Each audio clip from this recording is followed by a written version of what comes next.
నేను సూచన చేయడం ఏమనగా, ఈ సభ తర్వాత 1 వీక్లో 10 డేస్లను ఈ గౌరవ సభ్యులను అందరిని పిలిచి, ఇది అందరికీ సమస్య ఉన్నది కాబట్టి వాళ్ళని పిలిచి ఒక మీటింగ్ పెట్టి సమస్యను పరిష్కారం చేసే విధంగా ప్రయత్నం చేయాలని తెలియజేస్తూ, మరి అదేవిధంగా నా నియోజకవర్గంలో కూడా డబుల్ బెడ్రూమ్ల సమస్య ఉన్నది.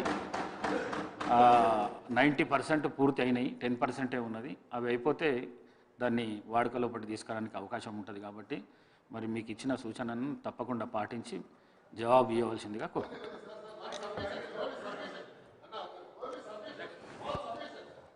దానం నాగేందర్ గారు.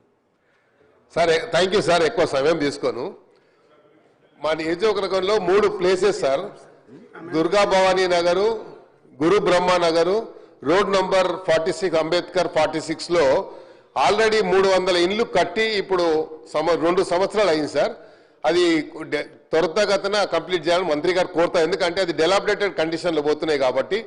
ఈ ఏదైతే దుర్గా భవానీ నగరు, అంబేద్కర్ 40 మరియు గురు బ్రహ్మ నగర్లో మొన్ననే సోషో ఎకనామిక్ సర్వే గిట్ల అంతా అయిపోయింది సార్. అది కూడా డిపార్ట్మెంట్ హౌసింగ్ కానీ రెవెన్యూ కానీ అందరూ వచ్చి ఐడెంటిఫై చేశారు బెనిఫిషరీస్ని. మంత్రి గారు మేమేమో ఆ 3 ఫ్లోర్లు అన్నారు. నేను దయచేసి తమ ద్వారా మంత్రి గారు కొడుతున్నా 5 ఫ్లోర్లకు ఇస్తే ఒక లిఫ్ట్ మనం పెట్టుకోవడానికి ఉంటుంది సార్. ఎందుకంటే 3 ఫ్లోర్లు అనేది మ్యాండేటరీగా చేసింది ప్రభుత్వము. కానీ 5 ఫ్లోర్లు ఇస్తే లిఫ్ట్ పెట్టాలి కంపల్సరీ అవుతుంది కాబట్టి, అయినా అక్కడ ప్రొవిజన్ ఉంది కాబట్టి అది కన్సిడర్ చేసి మంత్రి గారు గురు బ్రహ్మ నగర్ అదేవిధంగా రోడ్ నంబర్ 46 అంబేద్కర్ ఈ 3 విషయాలు మంత్రి గారు దృష్టికి తీసుకొస్తాం. Thank you sir.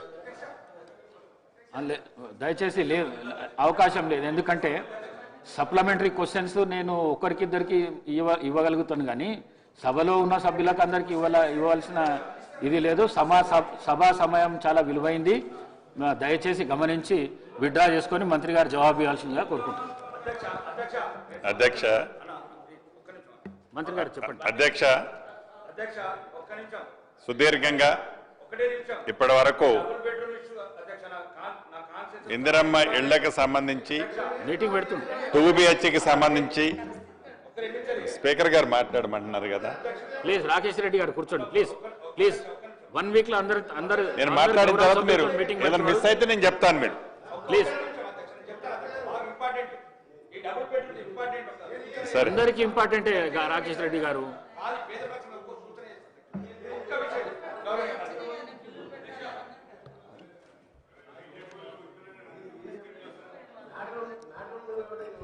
ధన్యవాదాలు అధ్యక్ష. ఈ డబుల్ బెడ్రూమ్ విషయంలో అధ్యక్ష, ఆర్మూర్ నియోజకవర్గంలో అంటే ప్రాక్టికల్గా నేను 90 విలేజ్లు తిరిగాను అధ్యక్ష. ఒక చిన్న సూచన మీ ద్వారా అధ్యక్ష, రాష్ట్రంలో 21 లక్షల సుమారు 28,000 మంది స్థలాలు అయితే నేనేమంటున్నా అధ్యక్ష, ఇప్పుడు ఏప్రిల్ నుంచి ఏదైతే కొత్త కాన్సెప్ట్ తీసుకుంటున్నారో, ఇప్పుడు మా ఆర్మూర్ నియోజకవర్గంలో ఇల్లు కొద్ది వరకు సరిపోయినాయి. ఇప్పుడు ఏదైతే తీసుకుంటున్నారో కోటాని సగం మందికి స్థలాలు ఇప్పియండి అధ్యక్ష. ఎవరైతే మొత్తానికే స్థలం లేదు వాళ్ళకి ఈ సంవత్సరం కొన్ని సగం మంది కన్నా స్థలాలు ఇప్పియండి అధ్యక్ష. ఒక గౌరవనీయ మంత్రి గారికి మీ ద్వారా చెప్తాను అధ్యక్ష, ఈ 3,000 1800 స్థలాలు ఇవ్వండి. స్థలాలు లేని వాళ్ళకు 1800 మందికి ఇల్లు కట్టించండి అధ్యక్ష. ప్రతి గ్రామంలో స్థలం లేని వాళ్ళు ఏడుస్తున్నారు అధ్యక్ష, స్థలం ఉన్న వాళ్ళకి ఇల్లుస్తున్నారు అధ్యక్ష, మాకు స్థలం అని ఇవ్వండి అయ్యా అని ఏడుస్తున్నారు అధ్యక్ష. ఇంకా రెండోది, కొన్ని గ్రామాలలో ప్లాట్లు ఇచ్చాను అధ్యక్ష, పేదవాళ్లకు పట్టాలు ఇవ్వలేదు. ఆ స్థలాలు ఉన్న వాళ్ళకు పట్టాలు ఇచ్చి వాళ్ళకు కూడా ఇందిరమ్మ స్కీమ్ మీద ఏదైతే ఉందో 5 లక్షలు వాళ్ళకు కూడా ఇవ్వాలి అధ్యక్ష. ముఖ్యంగా నేను గౌరవనీయ మంత్రి గారికి మీ ద్వారా చెప్తున్నాను అధ్యక్ష, ఇక్కడ చిన్న సూచన అధ్యక్ష, ఏం లేదు అధ్యక్ష, అక్కడ కొన్ని అనివార్య కారణాల వల్ల, రాజకీయ కారణాల వల్ల ఎల్లువల్ల తీసేస్తే గౌరవనీయ మంత్రి వారికి వచ్చాను, సీతక్క గారికి ప్రత్యేకంగా ధన్యవాదాలు చెప్తున్నాను అధ్యక్ష. ఎల్లువన్లో ఉన్న పేదవాళ్ళని తీసేస్తే అన్యాయం జరిగితే పేదవాడికి పార్టీలు ఉండయి, ప్రమేయం ఉండదని గౌరవనీయ మంత్రి గారికి, గౌరవనీయ జిల్లా మంత్రికి, సీతక్క గారికి చెప్తే అప్పుడు న్యాయం చేశారు అధ్యక్ష. కాబట్టి రాష్ట్ర వ్యాప్తంగా కూడా పేదలకు పార్టీ లేదు, అరువులకు పార్టీ లేదు, పార్టీల పేరు పెట్టి అనర్హుల లిస్టు నెట్టకూడదు. అది జరిగింది ఆర్మూర్లో అన్యాయం, సరిదిద్దారు 2 మంత్రులు. మీ సభ వేదిక ద్వారా చెప్తున్నా, దయచేసి తెలంగాణలో ఏ నియోజకవర్గంలో అయినా పేదవాళ్లకు పార్టీలు లేవు, అరువులకు మాత్రం కేటాయించాలని మీ ద్వారా కోరుతున్నా అధ్యక్ష. ఈసారి సగం సగం మందికి స్థలాలు, సగం మందికి ఇళ్లను మీ ద్వారా మంత్రి ద్వారా కోరుతా అధ్యక్ష. పట్టాలు ఎవరికైతే ఇచ్చారో గత ప్రభుత్వాలలో ఆ పట్టాలకు స్థలాలకు పట్టాలు ఇచ్చి ఇందిరమ్మ స్కీమ్ అప్లై చేయాలని కోరుతున్నా అధ్యక్ష. ఈ అవకాశం ఎందుకు ధన్యవాదాలు అధ్యక్ష. గౌరవ మంత్రి గారు. అధ్యక్ష, గౌరవ సభ్యులు,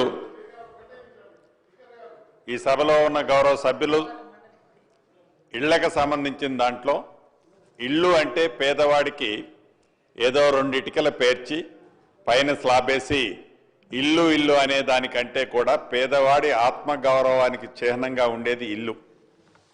ఈ ఇంటికి సంబంధించిన సమస్య తమరితో పాటుగా ఈ సభలో ఉన్న సభ్యులు, సభలో లేని సభ్యులు అందరికీ ఈ సమస్య ఉంది అధ్యక్ష.